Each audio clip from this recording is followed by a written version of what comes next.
You found your way to Whispers of Crimes, a quiet corner where the shadows of the past are gently told. Here, we speak of real crimes and mysteries, not to shock or scare, but to wonder, to reflect, and maybe to help you fall asleep. So close your eyes, let your thoughts slow down, and come with me into tonight's case.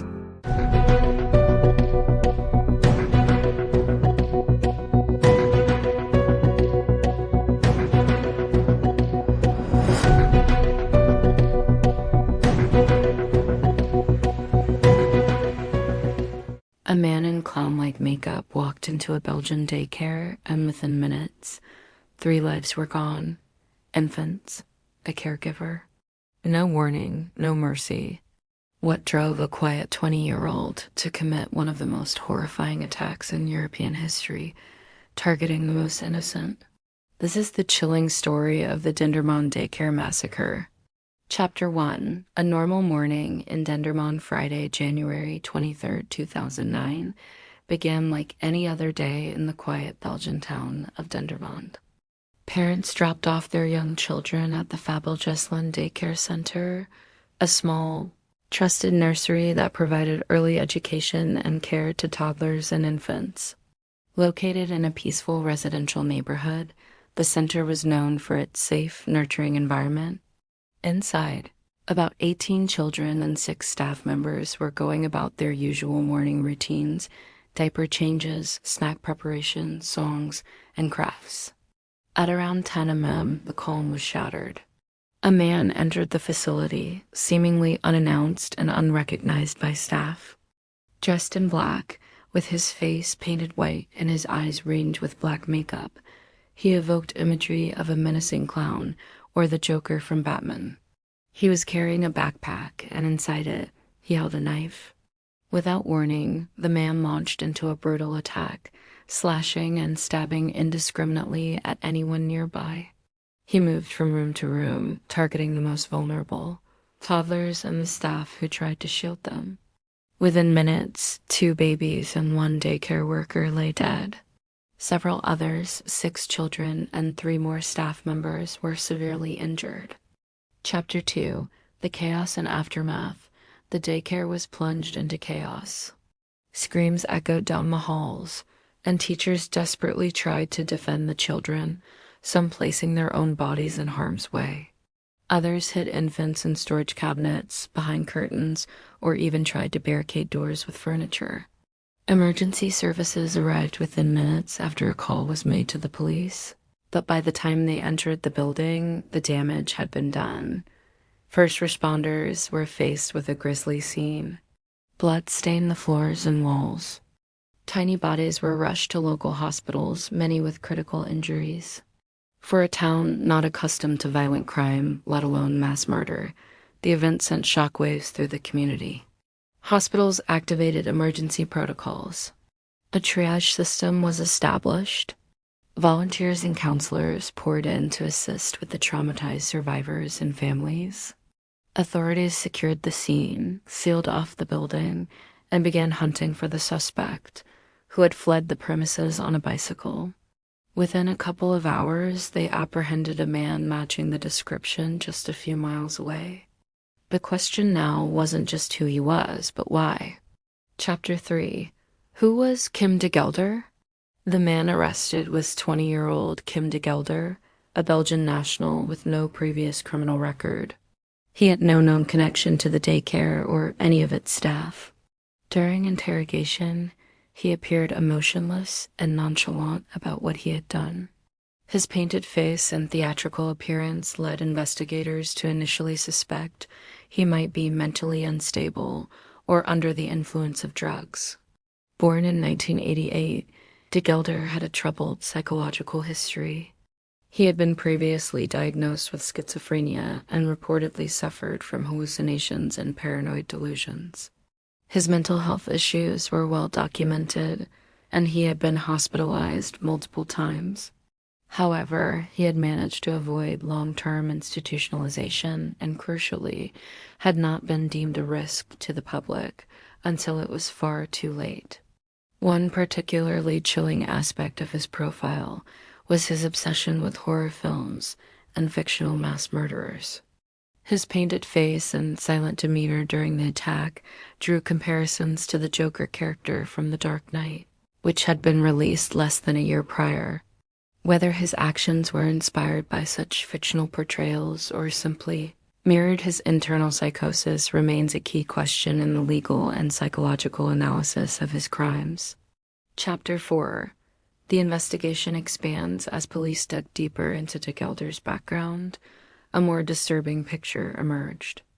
Authorities found that just a week before the daycare attack, an elderly woman had been found murdered in her home in the nearby town of Racine. She had been stabbed multiple times, and there were no signs of robbery. After his arrest, forensic evidence linked de Gelder to this earlier crime, suggesting the daycare massacre may not have been an isolated act of violence, but part of a broader, premeditated spree.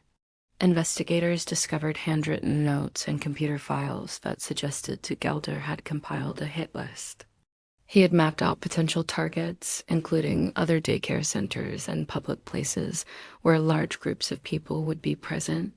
There were also indications that he may have planned to kill more children on the day of the Belgium attack, but had either run out of time or panicked during the incident. The sheer randomness and savagery of his crimes, particularly his decision to attack infants, sent Belgium into mourning. Public outcry called for stricter mental health oversight, improved security at child care centers, and more preventative measures for individuals flagged as psychologically dangerous. Chapter 5. The legal battle begins. Kim de Gelder was charged with 4 counts of murder and multiple counts of attempted murder. Despite his documented history of psychiatric treatment, prosecutors insisted that he was competent to stand trial. The court ordered extensive psychological evaluations to determine whether de Gelder fully understood his actions at the time of the crime.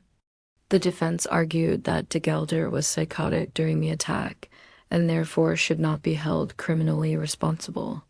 His lawyers pointed to his flat affect delusions and history of psychiatric care as evidence that he belonged in a secure psychiatric facility, not a prison.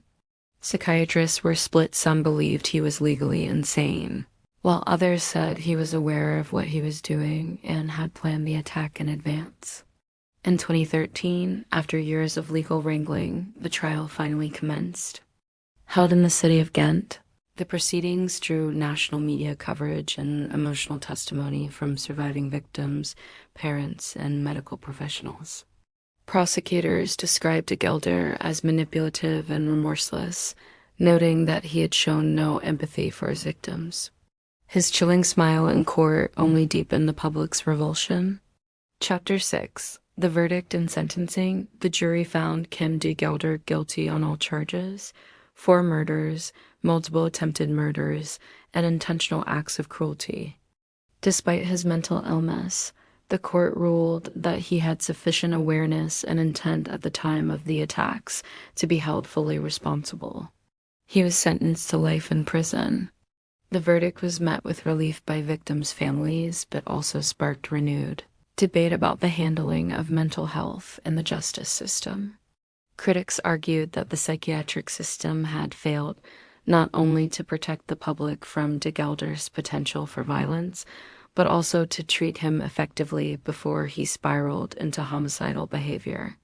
De Gelder's life sentence means he will likely spend the rest of his life behind bars. However, the haunting nature of his crimes, targeting helpless infants with methodical violence, left scars on the Belgian psyche that sentencing alone could not erase. Chapter 7. Legacy and Lessons Learned. The Dendermonde daycare massacre profoundly impacted Belgium. In the immediate aftermath, security at childcare centers was dramatically increased. Many facilities adopted restricted entry systems, surveillance cameras, and panic alarms.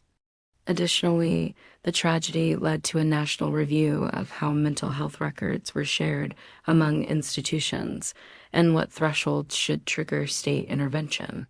The massacre also sparked conversations across Europe about the portrayal of violence in media and whether Certain forms of entertainment could influence psychologically unstable individuals. While most experts agree that mental illness, not movies or games, was the root cause in Gelder's case, the debate nonetheless raised awareness about early intervention and public safety. A memorial was erected near the daycare, with plaques honoring the 3 lives lost: the baby Leon Garcia, baby Kerniel Vermeer, and daycare worker Marita Blindman. Their names are now synonymous with a national tragedy, but also with the resilience of a community that came together in grief, sought justice, and demanded reform. While Belgium continues to heal, the lessons of Dendermonde remain a stark reminder that even the most innocent places are not immune from unimaginable violence, and that early intervention in mental health can be the difference between tragedy and prevention. That's all for tonight's story. Another thread in the web of true crime, quietly unraveling as the night goes on. If you're still with me, thanks for listening. And if sleep has already taken you, may your dreams be peaceful and your mind at ease. I'll be here next time by the fire with another story waiting to be told. Good night, and don't forget to lock your doors.